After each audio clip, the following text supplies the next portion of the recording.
Now, Enda, you're captain of Westport Golf Club for 2017. 2017, And yes. how did this come about? Came about, I've been on committee since 2008 Yeah. and held various different positions, was honorary secretary, and I was convener of grounds for a year on council. I work in golf, I'm the regional director for GUI in Connacht, so I suppose it was inevitable that someone would come knocking on the door, and Roland Candy, last year's captain, came knocking on my door and asked me, and it was an honour, as it is for anyone to serve as a captain of a golf club or any club. And once my First Lady sanctioned it, Important. I gladly accepted. But Big commitment, isn't it? it is, and like I probably say First Lady in jest, but in all seriousness, it has, when you're asked to be captain at a golf club and you have a young family and a busy job, you know, there's going to be sacrifices to be made, and certainly it was a collective decision that we both made together. And who's your vice captain this year now? My vice captain's Martin Gillen.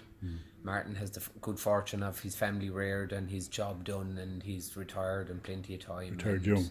He retired young, but he's a very capable guy now. We've got on great all year, and we had our All Ireland Interfirms event yesterday, which I suppose might have been in my initiative to start it, but it was Martin's togetherness of working with the committee and heading up the committee that pulled it all together, and really Martin did all the work. I was just the idea.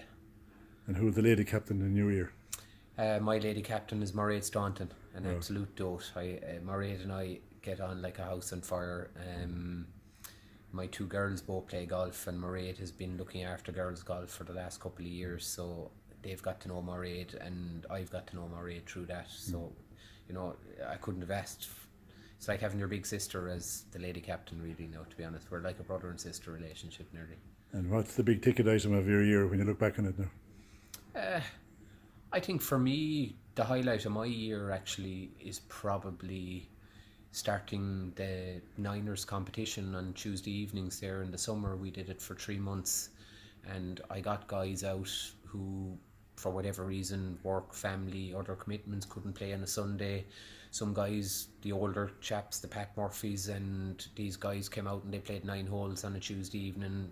They're able to maintain their handicap. They're not physically maybe able to play on a Sunday anymore, and you know, it put a bit of life back in the club on a summer's evening, and guys new to the club, beginners, just taking up the game, and there was a good mix. It was very, you know, you had the guys who are long-term members sort of guiding the newer guys, and a lot of people who didn't know each other, and a lot of members I didn't know at the start of the year I now do know, and to me that was my highlight. Golf clubs took a big hit in the recession, didn't they? They in did. terms of membership. They did, and I know from my job that it's still impacting on the game from a membership point of view, but not too many, I keep remarking, not too many golf retailers have gone out of business. So there's still people playing golf, they're just not members of golf clubs, and it's up to the golf clubs to be a bit more intuitive and figure out ways of enticing them back with different membership packages, and not getting hung up on just it has to be 12 months and that's it. Like the leisure industry and gyms and all that, when they started out, you could only join a gym for 12 months. You can join it for lunchtime now if you want, and nothing else, kind of, you know. So we have to be thinking outside the box, really. This new wave of alternative exercise for middle-aged people hit the golf clubs.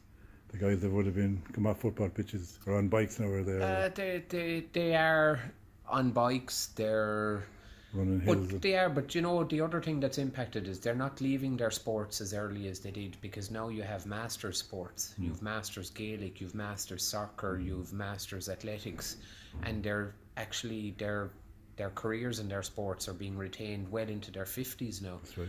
And that wasn't the case 20 years ago. Like, you retired at 29, 30, 31, and then you looked for another outlet because you didn't have the masters activities that you have in the sports now, and people overlook that sometimes. Which was usually golf, actually. That was the next thing, but you know, we're not getting them now. We're actually getting more people taking up golf now in their 50s than we are in their 30s, and it's definitely down to the growth of master sports in the games they played. doesn't matter what it is. And people probably jump on the cyclists and say, oh, well, they're all in mammals now. I think the cycling is only a symptom of it's a free sport. You buy your bike and you go out and you've no overhead really.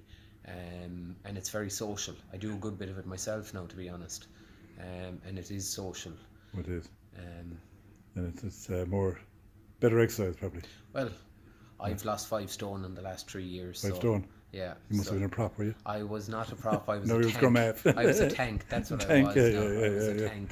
No, I played a lot of sport as a young man. I played it at a high level, but I lost the plot there in my late 20s and 30s, and Good life. and laziness and whatever else. But I'm out of that now, and You hopefully don't we sound won't like go it back. now, yeah.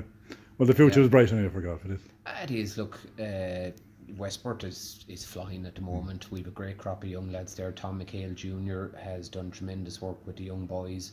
We're blessed, as I said the day of my captain's prize, we're absolutely blessed to have the resource of a PGA professional in our golf club, and doubly blessed to have somebody like Todd O'Reilly out there who puts a smile on his face even the days that it's raining, and gives everybody a first class welcome and inspires them to play golf.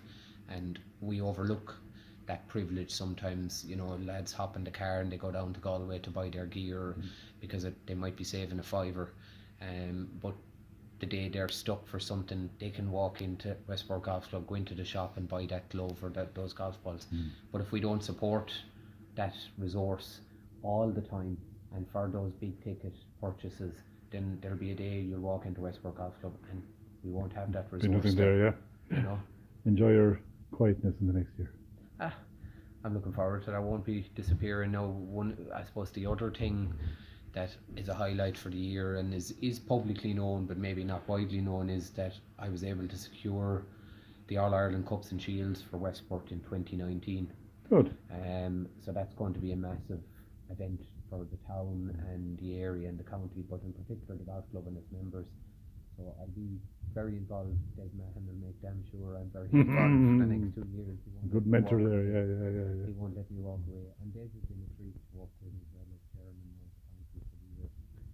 We it's very important that we have good leadership at the top of the club and a good strategy going forward, that we're not just going from day to day. We have to plan ahead.